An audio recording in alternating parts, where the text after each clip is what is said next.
Arsitektur Kota dan Kepala Daerah ditulis oleh Yoga Rukmagandara, ST, MT. Arsitektur perkotaan merupakan salah satu wujud dari hasil pembangunan yang melibatkan berbagai stakeholder pembangunan perkotaan. Pemerintah sebagai pemegang kebijakan regulasi perkotaan baik kebijakan anggaran pembangunan kota maupun kebijakan yang sifatnya mengatur, regulator, swasta sebagai pelaku kegiatan perekonomian serta masyarakat sebagai penghuni kota. Masing-masing peran stakeholder tersebut dalam pembangunan perkotaan memberikan rona perkotaan yang berbeda-beda tiap daerah.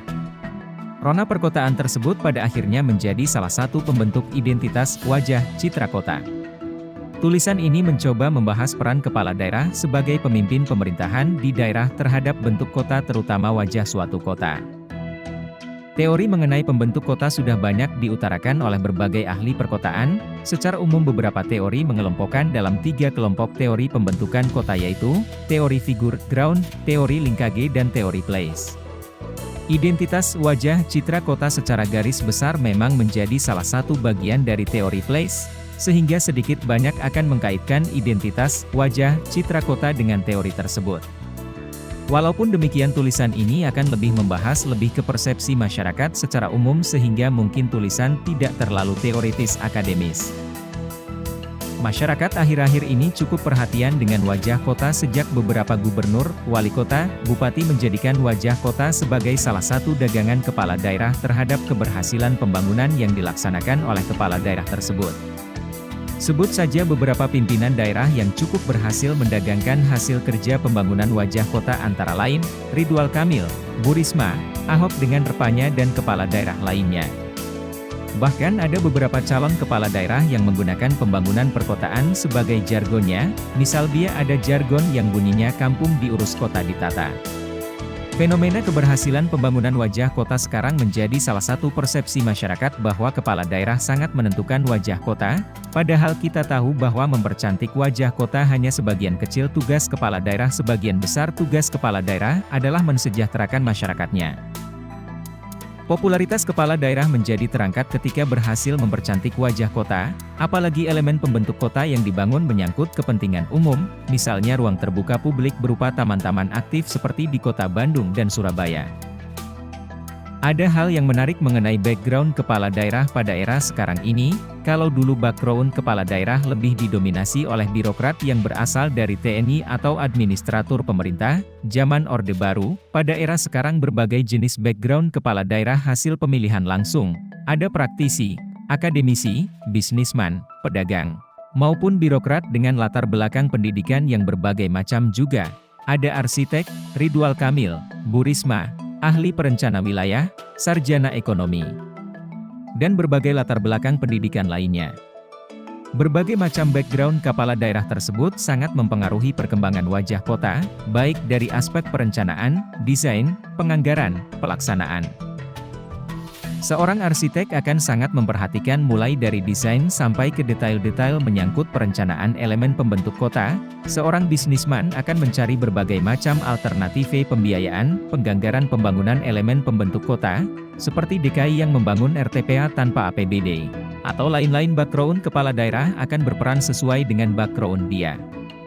Muncul pertanyaan, apakah bila kepala daerah tidak mempunyai background yang berkaitan dengan pembangunan wajah kota maka akan tertinggal pembangunan wajah kota? Tentu saja tidak. Apapun background-nya pembangunan wajah kota selama niat dan perhatian kepala daerah terhadap pembangunan wajah kota cukup baik maka pembangunan akan terus dilaksanakan. Muncul pertanyaan, apakah bila kepala daerah tidak mempunyai background yang berkaitan dengan pembangunan wajah kota maka akan tertinggal pembangunan wajah kota? Tentu saja tidak. Apapun background-nya pembangunan wajah kota selama niat dan perhatian kepala daerah terhadap pembangunan wajah kota cukup baik maka pembangunan akan terus dilaksanakan. Kepala daerah bisa memerankan organisasi perangkat daerah untuk mengawal pembangunan wajah kota mulai dari ide, perencanaan, penganggaran maupun pelaksanaan. Beberapa kepala daerah sudah memfungsikan tim ahli bangunan gedung, TAP, yang terdiri dari ahli-ahli pembangunan gedung dan perencana kota dalam mengaplikasikan kebijakan-kebijakan dalam pembangunan wajah kota. Bahkan sekelas Ridwan Kamil pun yang sudah cukup mumpuni sebagai urban design membentuk Bandung Planning Gallery sebagai alat agar perencanaan dan konsep pembangunan kota Bandung dapat dipahami oleh semua kalangan lapisan masyarakat. Dalam struktur organisasi perangkat daerah, OPD, atau SKPD sekarang ini, pembangunan perkotaan agak sedikit lebih tertinggal daripada SKPD dahulu. Sekarang pembangunan perkotaan dititipkan dalam OPD Dinas PUPR, Dinas Perumahan Permukiman. Dibandingkan dahulu ada dinas, bidang tersendiri yang menangani perkotaan yaitu Dinas Tata Kota atau Bidang Tata Kota, sehingga pembangunan perkotaan akan lebih terpadu dan terorganisir dengan baik. Untuk kota-kota yang sudah cukup berkembang memang diperlukan manajemen kota tersendiri tidak diurusi oleh OPD SKPD. Perumahan-perumahan besar yang ada di perkotaan juga menerapkan sistem pengelolaan melalui town management. Pola-pola seperti tersebut bias diterapkan oleh pemerintah daerah dengan modifikasi disesuaikan dengan kebutuhan, bias berupa BUMT ataupun badan pengelola lainnya. Selain kemampuan menggerakkan organisasi internal pemerintah daerah, kepala daerah juga dituntut untuk bias menggerakkan masyarakat dan pihak swasta agar pembangunan yang dilaksanakan oleh mereka mendukung pembangunan perkotaan. Masyarakat dan pihak swasta dituntut agar pembangunan yang dilaksanakan oleh mereka sesuai dengan rencana kota yang sudah dibuat oleh pemerintah, atau bahkan masyarakat dan swasta menginisiasi pembangunan yang mempercantik wajah kota. Sekarang ini banyak inisiatif pembangunan wajah kota yang dilakukan oleh komunitas-komunitas non-pemerintah, seperti pembangunan kampung warna di Malang, kampung tematik di kota Bandung dan lain-lain pembangunan di kota-kota di Indonesia. Demikian sekilas tulisan mengenai kepala daerah dan arsitektur kota.